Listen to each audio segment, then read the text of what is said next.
There are a handful of things you can say that will get a teenage boy to open up about his AI chatbot, and a handful that will push him away in one move. Most parents do the second one. In fact, almost every parent does this. It's the obvious move. It's just the wrong one. In this video, I'll show you 3 things to say instead, and 1 thing you have to stop saying immediately to actually get him to open up about his AI use, not shut it down. I'm Max. I'm not a therapist. I was the boy you're worried about, and I work with mothers of teenage sons now. That's exactly why I can see what's going on with yours. Stick around to the end. There's a free resource in the Skool that goes deeper on exactly this. Let's start with the first thing to say. Numero uno, the first instinct when you discover your son is talking to an AI chatbot like it's his best friend is to say something like, "Honey, you know that's not real, right?" Don't.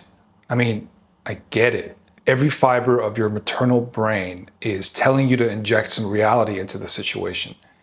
He's putting his emotional weight into something that has no consciousness, no skin in the game, no continuity. You want to wake him up. But here's what he actually hears when you say that. Your feelings are wrong, and I think you're being stupid. And then the conversation about the AI ends forever. He didn't stop using the chatbot, he just stopped telling you about it. The bond he has with that chatbot is real to his nervous system. The relief, the soothing, the dopamine, the sense that something is paying attention to exactly him, all of that is real. It's happening in his body every time he opens the app. Argue with him about it, whether his friend actually exists, and you can go blue in the face. His body doesn't care. So the first move is to take the bond seriously. Name it as the real thing it is to him. Sounds like that bot's been really useful when you've had a rough day. That's the door cracking open. Don't slam it shut by being correct. And then, and this is point 2, get curious before you get worried. Almost every parent goes straight from discovery to intervention. You find out, you panic, you set a rule, you take the phone, and the AI use goes underground. Now he's still using it, just on a different account, just in a different room, just not in front of you. You haven't solved anything. You've just lost your visibility into it. The harder, slower, way more effective move, ask him what it's good at. Not in an accusatory way, but with honest curiosity. What do you talk about with it? What's it actually good for? And then listen to the answer like it's data, not a confession. Because what he tells you is your diagnosis. If he says the AI is the only thing that doesn't judge him, that's a sign he feels judged everywhere. If he says it remembers what he likes, that's a sign he feels invisible. If he says it's funny and never makes him feel stupid, that's a sign he's getting flattened somewhere by peers, by school, maybe at home. The chatbot is not the disease. It's the prescription he wrote for himself when nothing else was working. Okay, point 3. And this is the one no one tells you. Don't try to replace the AI. Add real things alongside it. I see parents make this mistake constantly. They figure out the chatbot is filling a hole, and their next move is to march in and try to fill the same hole themselves. Let's have mother-son dinners every Tuesday. Why don't you join the chess club? Your aunt would love to take you to the movies. It backfires every single time. Why? Because what you're really telling him is, stop using the thing that's working for you and use this thing I prefer instead. He doesn't want to. And honestly, why would he? The AI is faster, easier, never tired, never busy, never irritated, never has its own bad day, never asks him to do the dishes. We cannot be less frictionless than an AI. We have to stop trying. What we can do is make the real world worth the cost. That means adding small, low-stakes, real-world wins around the edges of his life. Tasks where he gets to be competent in front of an actual person.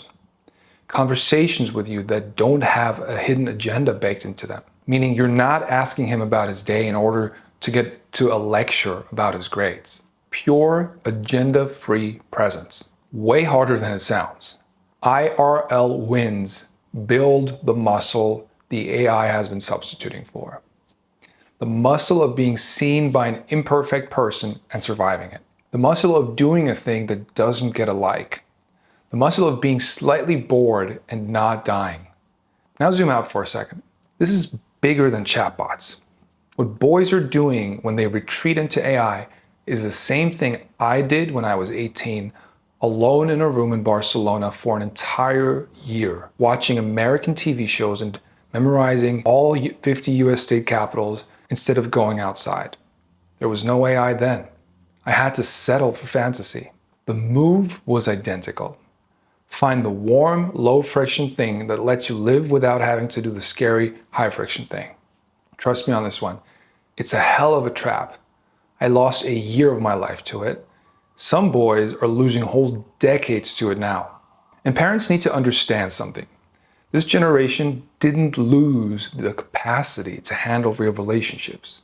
They never had to build it. Phones and apps were there from the start. The capacity to tolerate the friction of a real person, to sit through someone else's mood, to be misunderstood and stay in the conversation anyway, to make the second move after a rejection, it's not a thing he used to have.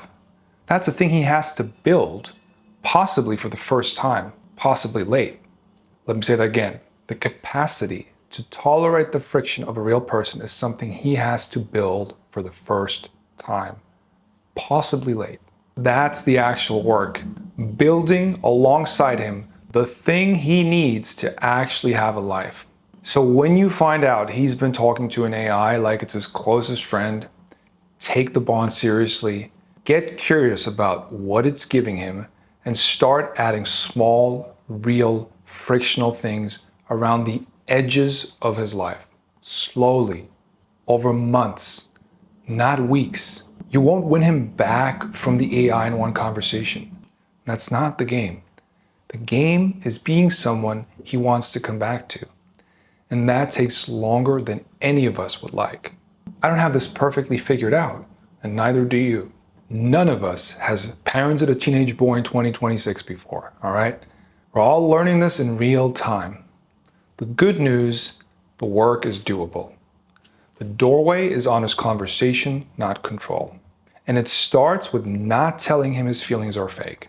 If this was helpful, I put together a free resource called Say This Instead. 5 actual scripts line by line for exactly the conversations I just described. It lives inside the free Skool Lighthouse Sons. Links in the description. Go grab it.